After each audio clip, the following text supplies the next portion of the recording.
So you have questions about engine blocks for your build? And stay tuned.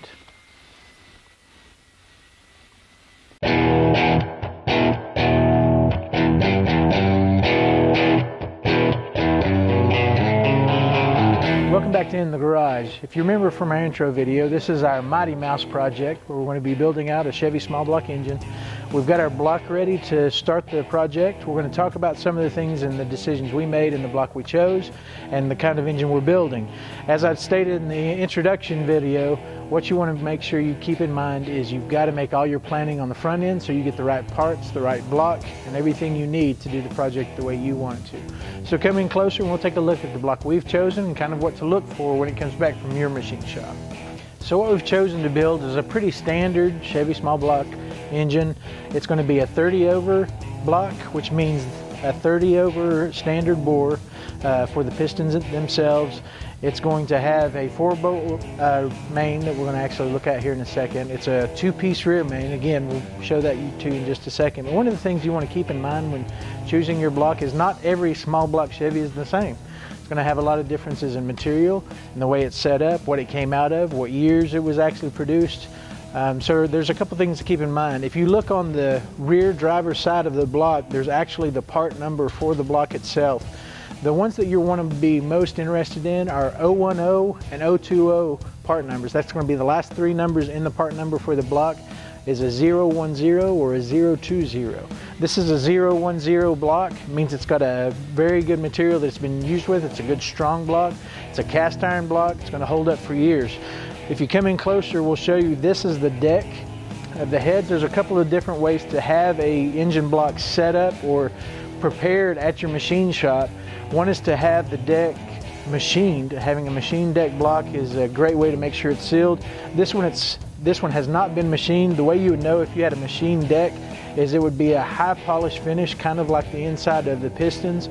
You would know that that deck had been machined. This one has been checked. It's true. It's flat. It's going to give us a good seal with the heads, so we didn't worry about machining this deck itself.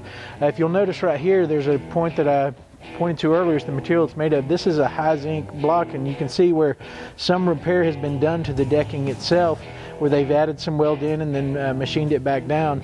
You can see that there. That's not a problem. It's not an issue you need to be concerned with. This has been properly done. The welding is fine. It's going to hold up for years to come. Things to keep in mind when you're looking at your block when it comes back from the machine shop is to make sure that everything's nice and smooth within the pistons. Make sure all your freeze plugs have been properly installed by the machine shop and that your cam bearings are already in. You can have it shown up with a paint job on it, or you can paint it yourself. That's your choice. But usually you can have the machine shop do the painting for the block itself for you, as this one has been done, but you can do that yourself as well. So I'm going to turn this over real quick and we'll look at some of the bottom end of this block, and then we'll show you what we're going to do next. So if you come in a little closer, what you'll see is this is a 4-bolt main setup. These are the caps for the crankshaft bearing assembly. They have 4 bolts on each cap. This gives it a very strong setup. It aligns well. It's actually the one that most people prefer to use when they're building out their engines. These are also, if you come in closer, you can see the part number here has an N at the end of it. This is nodular steel caps. They're very strong. They'll stand up for years.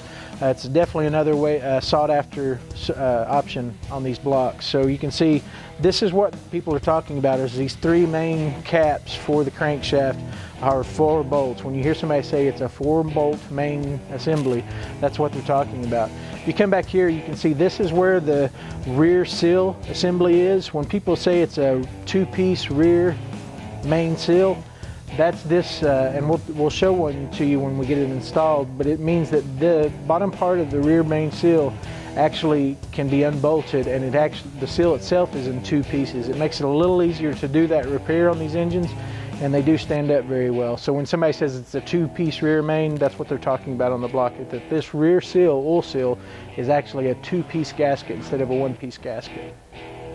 A common thing that you'll hear when people are building engines is the bore and stroke of the block or the engine itself. The bore of the engine is actually the diameter of the piston itself. That's the bore. So this is a 30 over bore block. That means it's 30 over the standard block setup. That gives you a little extra room when you're building the engine. It's a common setup for these engines. So 30 over is something you're going to see a lot of. As far as the stroke itself, that's the actual cycle of the piston up and down within the piston cylinder. So this one is a 3.5 inch. It's a little more than stock, but it's pretty close to what stock is. A 3.5 inch stroke, 30 over bore engine is what we've got here. You hear that a lot. So let's take a look at some other things.